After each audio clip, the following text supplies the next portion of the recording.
There is something that science has already proven, and I need you to hear this before we begin.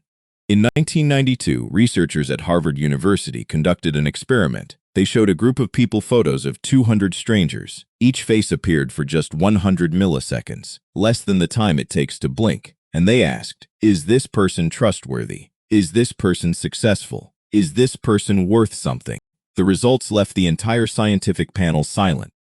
Those judgments, those verdicts delivered in less than 1 second, were accurate to 70% when compared to evaluations made after months of real interaction. 70%. We judge each other before we even get the chance to say hello. We decide who is worthy and who is not, who is beautiful and who is not, who matters and who does not, in less time than a single musical note. And most of the time, we are completely wrong. The woman in the story I am telling you today, she was judged like that every single day for 26 years by the very people who ate at the same table as her, slept under the same roof as her, called her family. They looked at her and saw nothing. They looked at her and saw a failure before she even had the chance to begin. And then they did something I have never heard of in any story I have ever told. They sent her to meet one of the wealthiest men in all of Africa, as a joke, as bait, as the ugly photo meant to make the prettier one standing behind her look even better. They had no idea what was waiting on the other side of that gate, and neither did she. But I need you to stay here with me today. Because what happened next, it was not magic, it was not luck, it was not a fairy tale. This is what happens when a woman, after 26 years of being looked through, walks into a room and decides to be exactly herself just once. And that thing so simple it is almost invisible, changed 3 lives forever. Amara Okafor, 26 years old, Lagos, Nigeria. She did not have an Instagram account, not because she did not know how to use one, but because when she was 19 years old, she tried.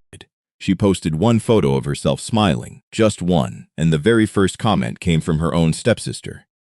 It said, "Who told you to post this?" She deleted the photo. She deleted the account. And from that day forward, she learned how to exist without taking up space that belonged to other people.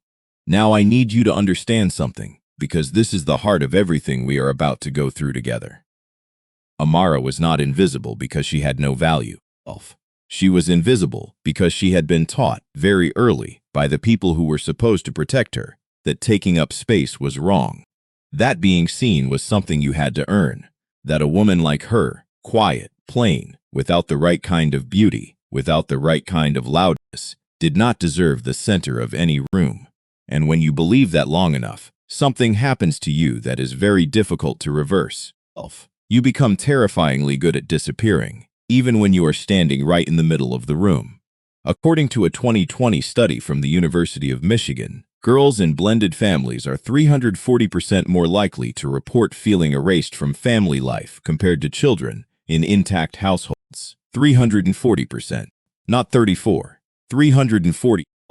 Amara was not an exception to that number. She was that number, walking around Lagos every single day, carrying it in her chest like something heavy she had simply forgotten was there.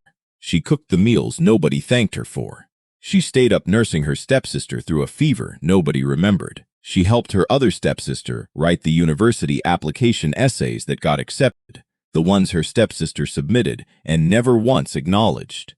She was the engine nobody saw, and she had been running for 7 years without anyone stopping to ask if she was tired. Amara's father, Mr. Emmanuel Okafor, was the most dangerous kind of good man. He did not do evil things. He simply did nothing at all. When Amara's mother passed away from breast cancer, the year Amara turned 19, her father did what many widows and widowers do.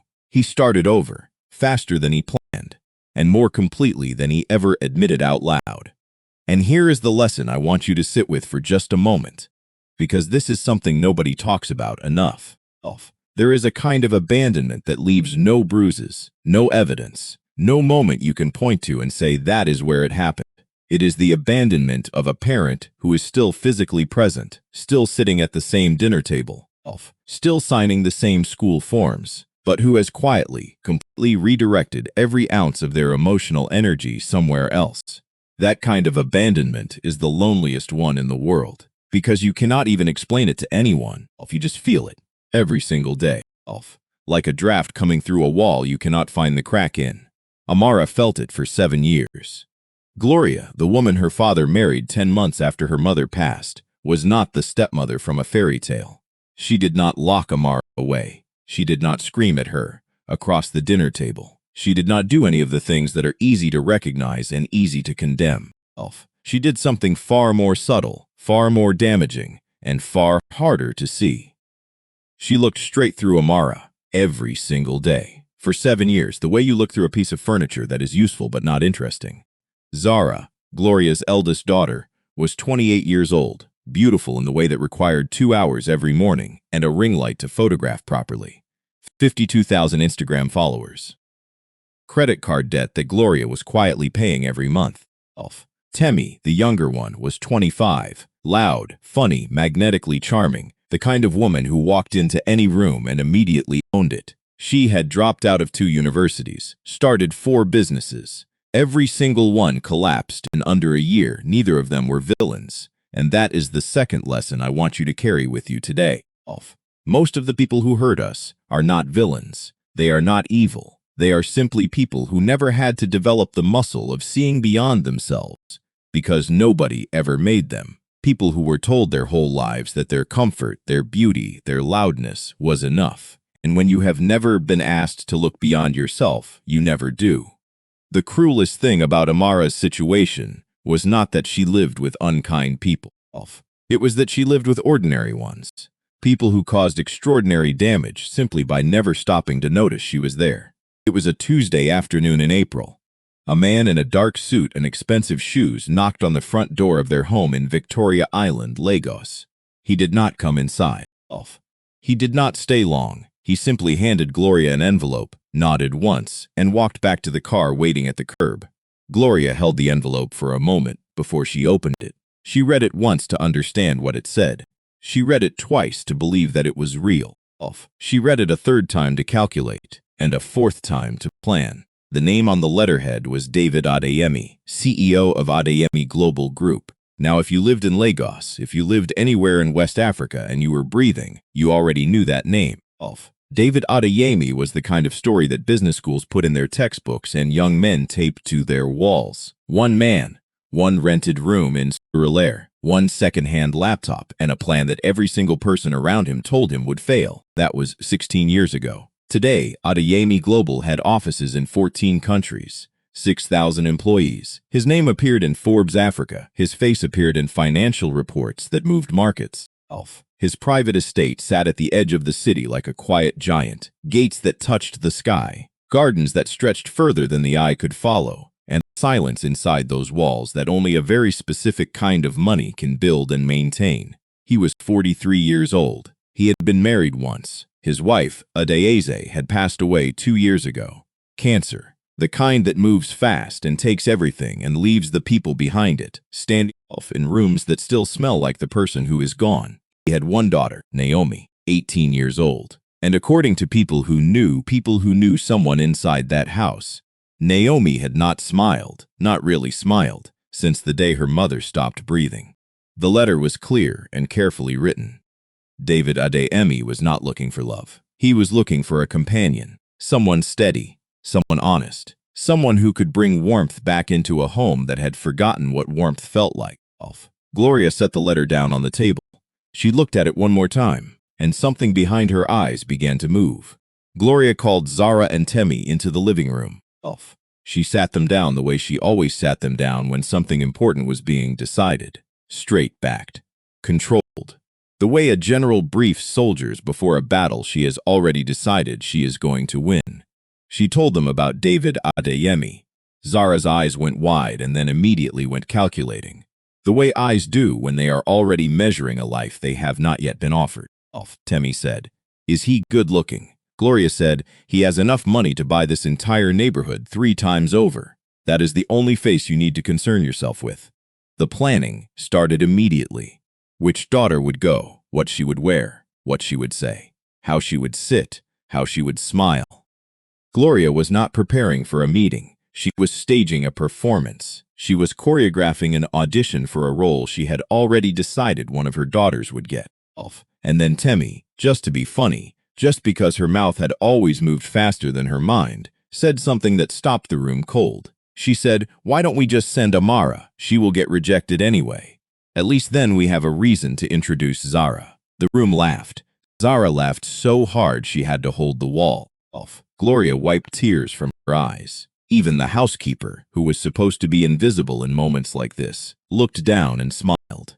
Amara heard every single word. She was standing 5 steps away, folding the same shirt she had been folding for the past 12 minutes, because nobody had noticed she was in the room. And I want you to pause here with me for just 1 second.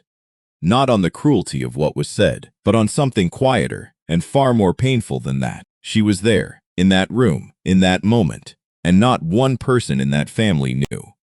Because she had become so skilled at existing without taking up space, that even her pain had learned to be invisible.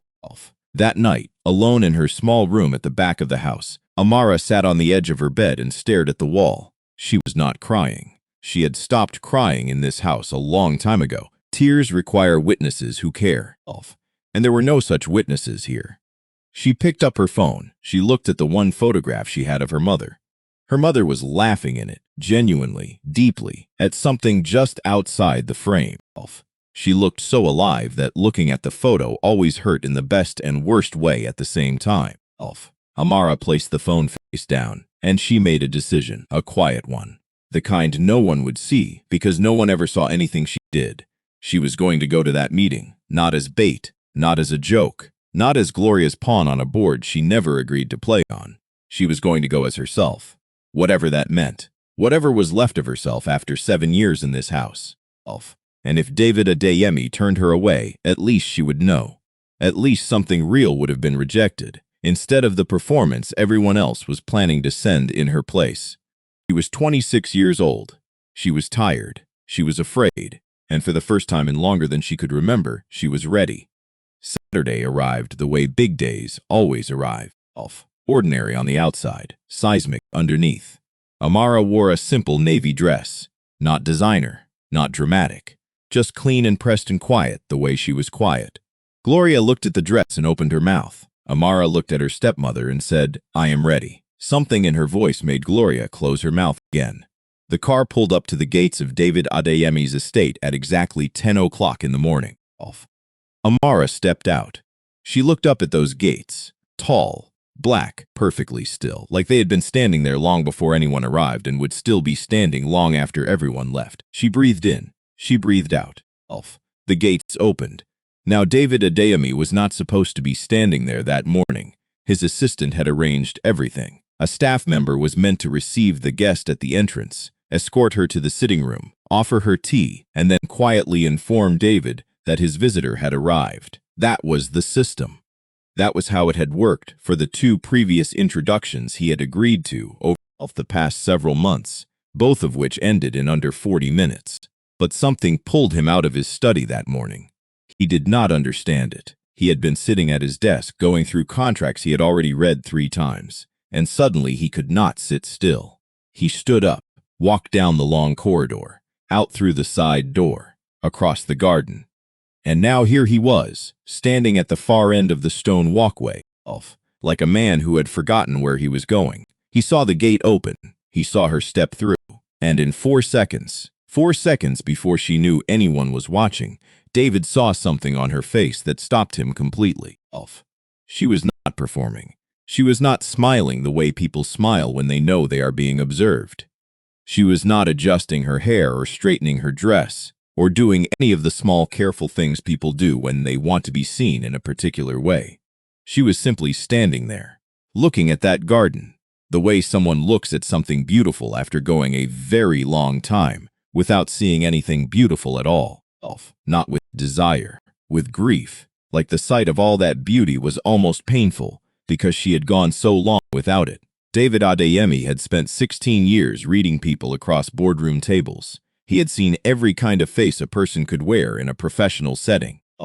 But he had not seen a face that unguarded, that completely honest in longer than he could remember. And then she turned, and she saw him, and the expression vanished immediately, replaced by the careful neutral face of someone who had learned a long time ago that showing too much of yourself is how you get hurt. David recognized that face. He wore it himself. Every single day, he walked toward her. No staff, no formal introduction, no careful distance between them. Just a man walking across his own garden with his hands in his pockets, stopping 2 feet in front of her like a person who had simply decided that pretending was too exhausting to continue. He said, "You must be Amara." She said yes. Just yes. No title, no performance, no smile stretched wider than it needed to be. Just yes. Like the most natural word in the world. He put out his hand. She shook it. Firm and brief, his and hers both. And for a reason that neither of them could have explained to anyone. That small ordinary moment felt like the first honest thing that had happened to either of them in a very long time. They walked in the garden, and for the first few minutes, neither of them said anything. Most people cannot survive silence. They rush to fill it because silence asks questions they are not ready to answer. But Amara had spent 7 years invisible in a house full of noise, and David had spent 2 years surrounded by people who said all the right things and meant almost none of them. So they walked, and the silence between them was not uncomfortable. It was almost a relief. David spoke first. He said, "How honest are you willing to be?" She turned to look at him. "About what?" she said. "About why you are here. About what your family wants from this. About whether any part of this was actually your idea." Amara stopped walking. David stopped too. He turned to face her, and his expression was not cold, not accusing. It was the expression of a man who had been handed enough beautifully wrapped lies that he would rather be struck by a plain truth than receive one more carefully packaged version of what people thought he wanted to hear. She looked at him for a long moment, and then she said, "My family sent me here as a joke." The words landed between them like something fragile hitting the ground. "They sent me to fail," she continued, "so that when you turn me away, they could offer you someone they consider more suitable." She stopped. Her jaw was tight. "That is the truth," she said. "I do not know what else to give you." And David Adeyemi, one of the most powerful men in West Africa, sat down on the stone bench beside the path, looked at the ground for a moment, and then looked up at her with an expression that Amara had never seen directed at her before in her entire life. He looked at her like she had just given him something rare. He showed her the house after that. Not a tour. Not the kind of walk-through where someone points at expensive things and waits for you to be impressed. He walked her through the house the way you show a space to someone you actually want to understand it, pausing at the window that caught the afternoon light best, opening the door to the library that smelled like every good book ever written, and then they passed his home office. Amara was not supposed to stop there. There was no reason to stop there. But something caught her eye through the half-open door, and her feet made a decision before her mind could weigh in. On the desk, there was a financial report, printed out, heavily read, the edges slightly worn from being picked up and put down many times, and in the margins, written in red ink, in small, careful, confident handwriting, were notes. Dozens of them. Amara did not mean to look, but she looked, and she knew immediately. The way you know certain things, not because someone tells you, but because you have spent enough of your life paying attention to details that other people miss. This was not David's handwriting. This was someone who knew these numbers the way you only know numbers you have lived with.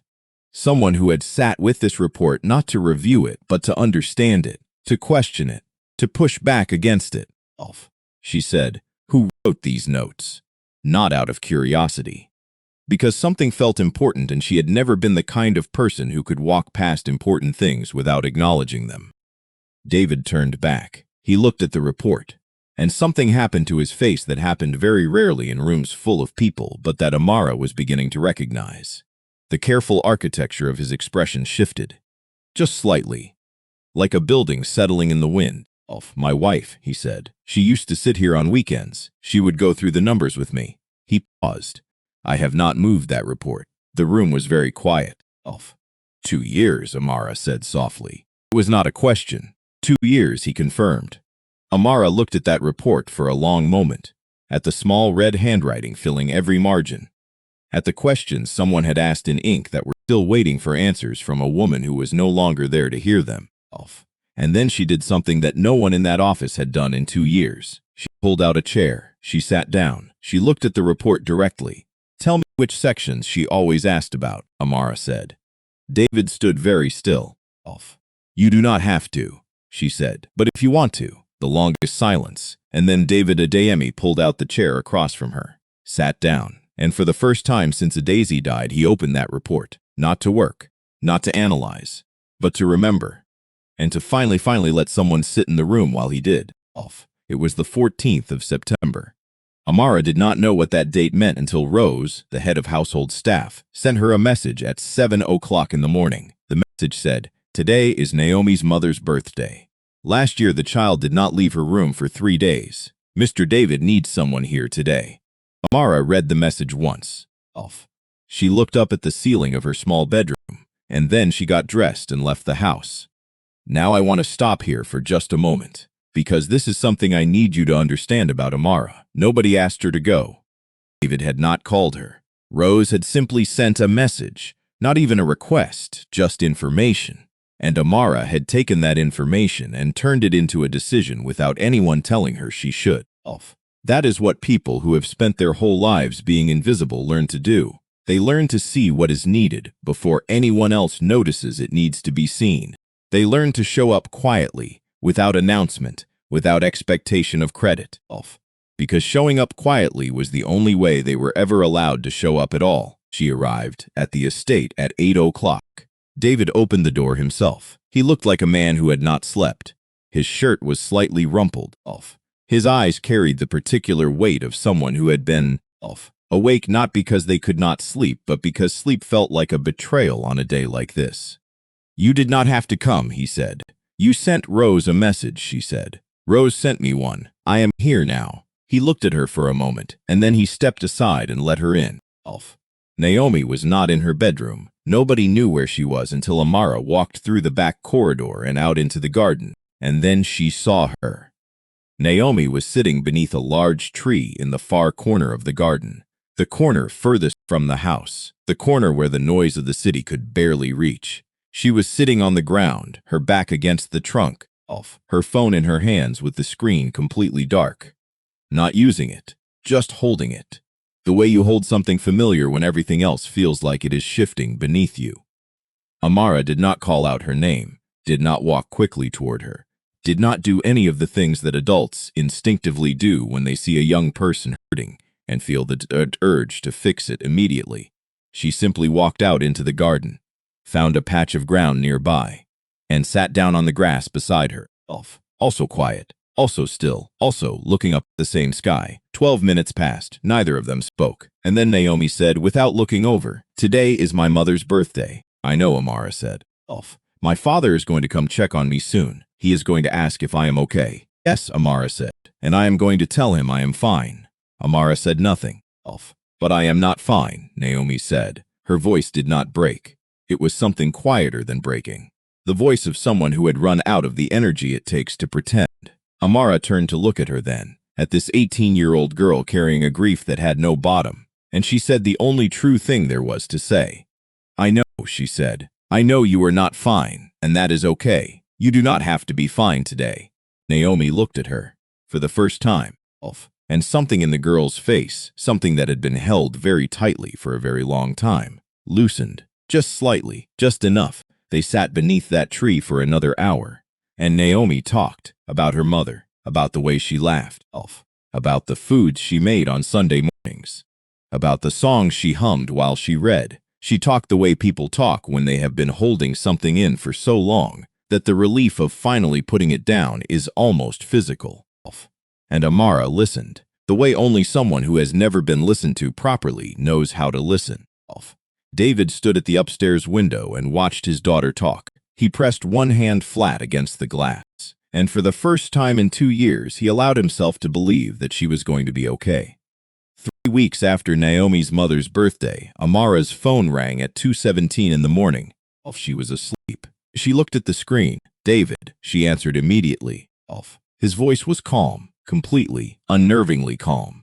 The kind of calm that is not peace but control. The kind of calm that a man builds around himself when something has happened that is too large to feel all at once, and so he simply chooses, for now, not to feel it. He said, "I just received the results of an internal audit. Someone inside the company has been stealing systematically, carefully, for years, and it is someone I trusted completely, someone I have trusted for 7 years.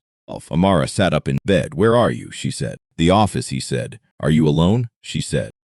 Yes, he said. She was already reaching for her clothes. Do not come, he said. It is past 2 in the morning. She said, I will be there in 30 minutes, and she ended the call. Now here is what I want you to understand about this moment, because this is where the story stops being about romance and starts being about something much more important than romance. Amara did not go because she had feelings for David Adeyemi. She did not go because she was trying to impress him, or position herself, or calculate what showing up at 2 in the morning might mean for her future. She went because a person she cared about was sitting alone in a tall building in the middle of the night, with a wound that was still bleeding and no one beside him. And she had spent enough of her own life sitting alone with wounds that were still bleeding and no one beside her to be able to leave someone else in that condition when she had the ability to change it. That is the lesson I want you to carry from this moment. Showing up for people is not a romantic gesture. It is not a strategy. It is not something you do because you expect something in return. It is simply what human beings owe each other. It is the most basic and most forgotten currency of being alive. She arrived at the Adeyemi Global Tower at 3 o'clock in the morning. The lobby was empty except for a security guard who recognized her and let her through without a word. The elevator took her to the 22nd floor. The corridor was dark except for the light coming from under one door at the far end. She pushed the door open. David was sitting in the middle of a landscape of documents. His suit jacket was folded over the back of his chair. His coffee was cold and untouched. His computer screen cast a pale light across his face, and in that light he looked like a man who had just discovered that the ground he had been standing on for 7 years was not as solid as he believed. He looked up when she walked in. He did not say anything for a moment. Then he said, I told you not to come. She sat down in the chair across from his desk. She looked at him directly, and she said, I know you did. They sat like that in the silence of the 22nd floor, while Lagos slept 22 stories below them. And after a long moment, David began to talk about the man who had betrayed him, about what 7 years of trust felt like when it turned out to be a performance, about the particular loneliness of being a person that other people see as a destination rather than a human being. And Amara listened, not with advice, not with solutions, not with the relentless optimism that people perform when they do not know what else to offer. Just listened. The way someone listens when they understand that sometimes being heard is the only thing that can reach the place inside a person where the damage actually lives. At 5 o'clock in the morning, the first light of Lagos began to appear outside the window of the 22nd floor. David looked at it for a long time. And then he said something he had not planned to say. He said, when it happened tonight, I did not call my lawyer first. I did not call my operations director. I did not call anyone who has known me for years. He paused. I called you, he said, without thinking. I just called you. Amara looked at him across the desk in the pale early morning light of a city waking up below them.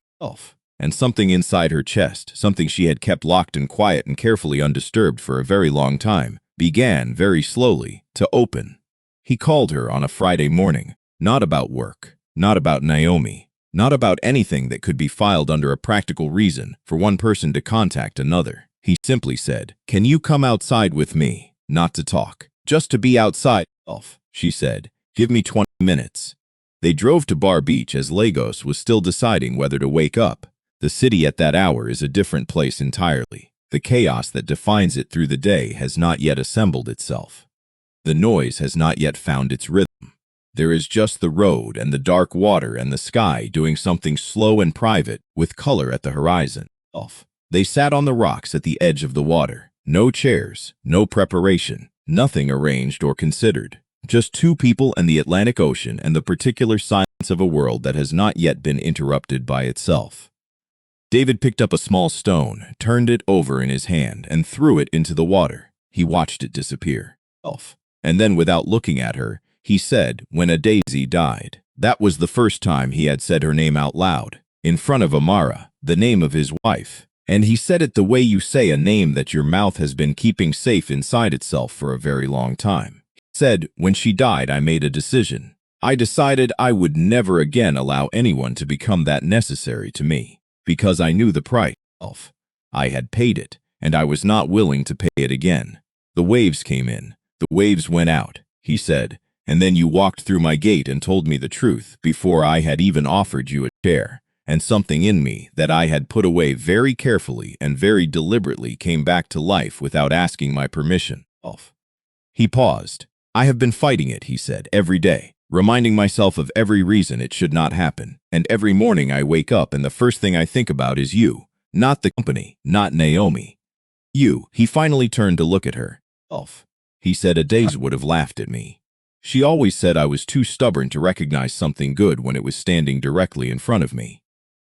Amara looked at the ocean for a long moment, and then she said, my mother used to say that the ocean does not ask you if you are ready. It simply comes, and you choose, step back or learn to swim. She paused. I have been stepping back for a very long time, she said. I am tired of the shore. David reached over and placed his hand over hers, not dramatically, not with words attached to it. Just his hand over hers on the cold rock at the edge of the Atlantic as Lagos began to wake up behind them and the sky finished whatever it had been doing with the light.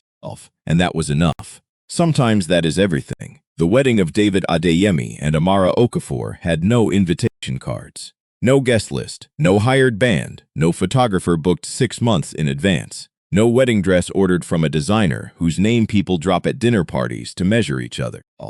None of the things that people believe a wedding must have to count as real. It happened on a Wednesday morning, not a weekend, not a holiday, not a date circled on any calendar. Just an ordinary Wednesday in November in Lagos when the sky was a soft gray and the wind coming off the water carried the smell of something clean. David called his lawyer at 7 in the morning. The lawyer said, when do you want to do this? David said, today. 3 seconds of silence on the line. Today is Wednesday, the lawyer said. I know, David said. The lawyer said, I will make the arrangements, because when you have worked for David Adeyemi long enough, you learn that when he says today, he has already decided, and the only thing left for everyone else to do is catch up. David drove to Amara's house at 8 o'clock in the morning. She was in the kitchen, still in her home clothes. Hair not yet done, coffee not yet finished. She opened the door and looked at the dark suit he was wearing, and she said, where are you going this early? He looked at her standing there in the doorway of her small home, unhurried and unperformed and completely herself, and he said, to get married, if she will have me. Amara stood very still. She looked at him, at this man standing at her door at 8 in the morning with no ring and no flowers and no choreographed moment, just a question and the courage it took to ask it plainly. She said, give me 15 minutes. He nodded.